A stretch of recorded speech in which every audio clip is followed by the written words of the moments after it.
A couple of weeks ago, I watched the spectacularly low budget horror Mary Had a Little Lamb. This time, there is another nursery rhyme themed slasher that's available on demand.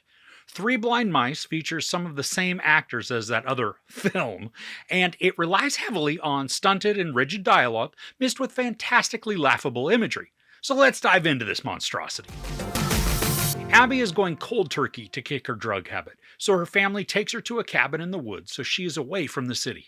However, The Three Blind Mice is more than just a fairy tale, and they may be next up on the menu. There is no hiding that this movie is atrocious. The opening sequence is head scratching, and that we're kind of thrust into the middle of a chase with characters we know nothing about, leading to a situation that makes even less sense. And then we follow a family who's incredibly antagonistic to their daughter because she has a drug problem. They treat Abby with contempt and disdain, giving very little empathy or compassion to a family member.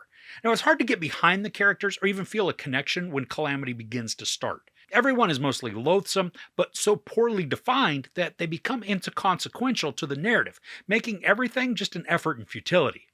There's way too much dragging exposition, where characters over-explain thoughts, ideas, and motivations, creating a cheap and uninteresting series of conversations. It was difficult not to tune everybody out because nothing that was being uttered was of meaning or consequence. The cinematography and the camera work, they're handheld and shaky, often with the subject just pushed way too close to the lens, not creating an intimacy with the characters, instead looking very much like entry-level student films that don't have the benefit of a mentor to help navigate away from poor framing decisions. Now, if you expect any of the actions to make sense, you're going to be disappointed.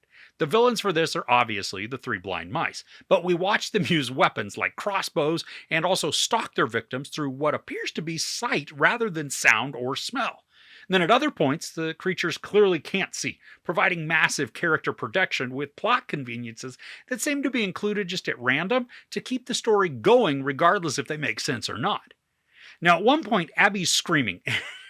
Hey, she sounds exactly like Chunk in the Goonies when he's in the freezer and then when his hand is being forced into the blender. And I know this has nothing to do with anything, but it made us laugh at the similarities. Now, just like within the Mary movie, this one also features some pretty good practical effects. The makeup, it's grotesque and visceral, and it really is the highlight of the movie. There's also a good amount of blood that pours out when a kill is made, and the mice, if you can call them that, they're clearly wearing masks and gloves where we can see the fingers, they just bend and smush where the fingers don't totally fill in the glove. At least though, the masks, they have some movements to them, making them feel slightly alive. That being said though, they don't resemble mice in the slightest. I mean, just horribly disfigured people with pointed ears and then claws for hands. There are also moments when CGI mice appear, and these aren't convincing at all. I mean, they lack texturing and color correction to make them even appear like they belong as part of the movie, rather than something added much later on. Then, for the final insulting blow with questionable graphics, some flames are created that look like they were swiped for free off the internet and then haphazardly placed over a shot.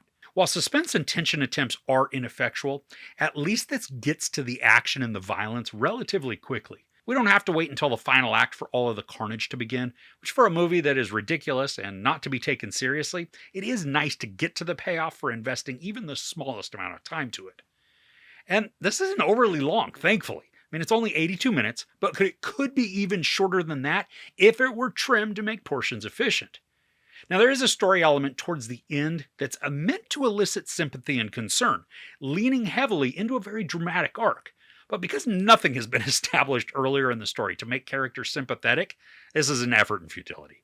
What ends up happening is that there is a huge lull in the storytelling and the pursuit. It's meant to be emotional, instead it's just slow and silly.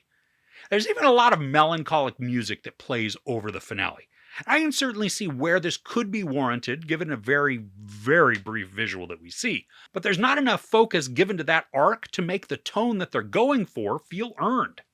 So overall, while this is better in terms of pacing and kills than Mary Had a Little Lamb, this nursery rhyme horror is a dreadful watch with no clear story direction, a strong lack of tension and chills, and characters that are generic and trivial.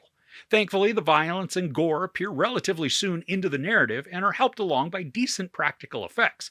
But this is still an awful slog to wade through. I had zero expectations for this, and somehow it met them. There's no sex or nudity, some profanity, and a lot of violence. I give Three Blind Mice 1/2 out of 5 couches simply because the practical effects were kind of enjoyable. All right, so I don't think I have any more of these zero budget horrors to review. Thankfully. Oof. What's a scary or gory movie that you'd like me to check out? Let me know in the comments below. If you enjoyed this review, please give it a like. Also, don't forget to share and subscribe. I'm Chris. This is Movies and Munchies. Thanks for couching with me.